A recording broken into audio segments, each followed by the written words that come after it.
Une appli, c'est donc une application que l'on peut télécharger sur sa tablette. Je pense que ça, maintenant, en aussi silence, c'est acquis. Le Play Store aussi, voilà, le Play Store, c'est le magasin d'applications.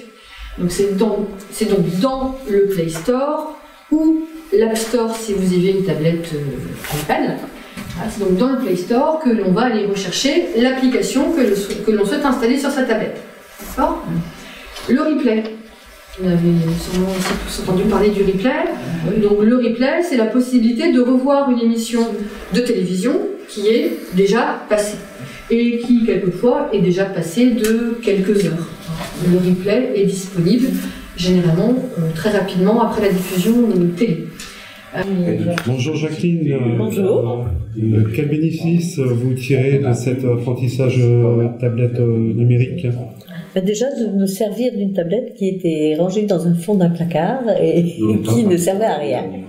Donc je l'ai ressortie du placard et maintenant je l'utilise un petit peu pour regarder la télé ou chercher des recettes de cuisine ou chercher des activités manuelles, puisque j'aime bien faire ça. D'accord.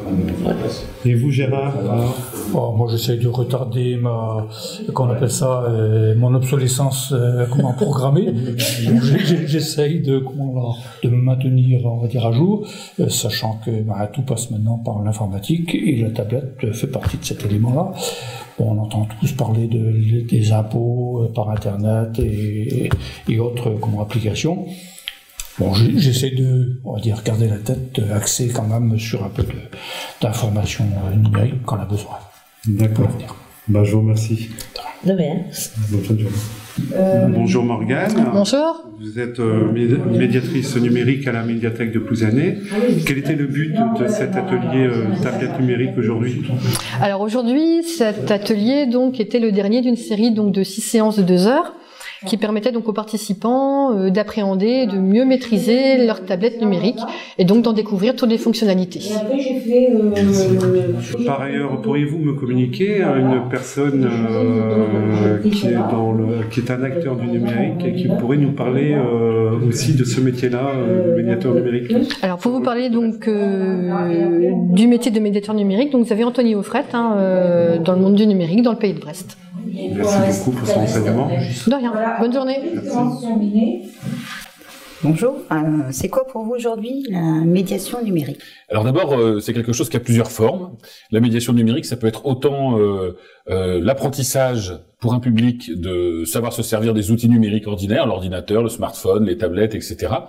Mais ça peut être aussi l'apprentissage de savoir-faire numérique proprement dit, comme la programmation, la modélisation 3D, utiliser les machines d'Infab Lab par exemple, ou tout ce qui est savoir-faire numérique proprement dit. D'accord. Quels sont vos ressentis sur la médiation numérique aujourd'hui et dans le futur?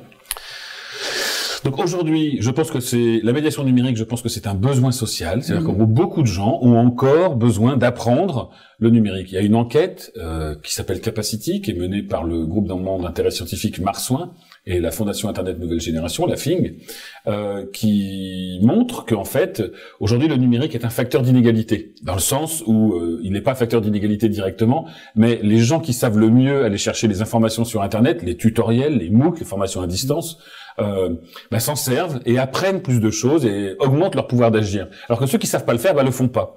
Du coup, ceux qui vont vite vont plus vite et ceux qui vont pas vite ne changent pas de vitesse. Résultat, les écarts se creusent. Donc aujourd'hui, il y a un vrai besoin de médiation numérique pour permettre à tout le monde de pouvoir se servir de ces outils, de ces technologies numériques pour augmenter leur pouvoir d'agir, pour mieux diriger leur vie, pour mieux savoir quoi faire, pour augmenter leur pouvoir de faire des choses dans la vie quotidienne. Je pense que demain, ça sera pareil. Je pense qu'il y aura encore besoin de médiation numérique et peut-être d'autant plus, mais certainement intégré à l'école, développé sur le temps de loisir, sur d'autres aspects. Et on ne sait pas ce que va nous réserver les technologies parce qu'elles avancent très vite et rien ne se passe jamais comme prévu. Mais le dire aussi, parce qu'il y a certaines personnes qui ne le savent pas, que dans les associations, dans les maisons de quartier, On peut aider les personnes qui ne connaissent pas. Oui. Alors à Brest, c'est relativement connu puisqu'il y a plus de 100 points d'accès public à Internet, les PAPI, points d'accès public à Internet. Mais dans les communes... Ouais, sur les communes alentours, c'est très très peu connu. Il y a eu une grande politique nationale des cybercommunes, des espaces publics numériques, mais cette politique a été abandonnée. En fait, aujourd'hui, il n'y a plus de politique, il n'y a plus de grand élan autour de l'appropriation sociale des technologies, faire que les technologies servent les gens et non pas que les technologies utilisent les gens, un peu comme le font certains services comme Google, Facebook, qui nous utilisent pour être vendus nos données sont vendues à des publicitaires ou nous profilent, etc. Mais une grande politique publique de médiation numérique serait importante, à mon avis, pour permettre à ceux qui sont les plus éloignés de pouvoir rattraper, ou en tout cas pas forcément rattraper, mais en tout cas au moins attraper des outils qui peuvent leur servir pour améliorer leur vie, au moins. Voilà. Merci. Avec plaisir. Cartélite TV, bonjour. Nous recevons Ismaël. Ismaël, est-ce que tu peux nous expliquer les circonstances pour lesquelles nous nous sommes rencontrés? Au jour d'aujourd'hui, donc, nous suivons avec mes collègues Karine et Sylvie une formation GN des Fabriques du Ponant, Grande École du Numérique, qui est une association entre l'IMT Technopole Plouzané, une école d'ingénieurs, et des petits débrouillards. Donc, nous devons réaliser un des modules, c'est « Je filme le métier qui me plaît ».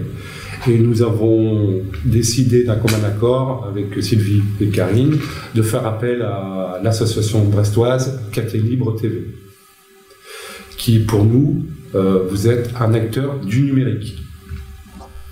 Bien. Et ce pourquoi, c'est suite à une réunion à laquelle j'ai assisté le 22 novembre au centre social de Kérango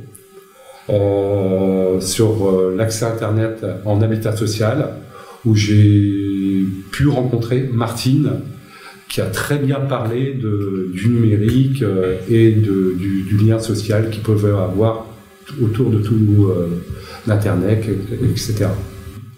Ismaël, je vous remercie. Merci André. Et je vous souhaite bonne chance. Merci.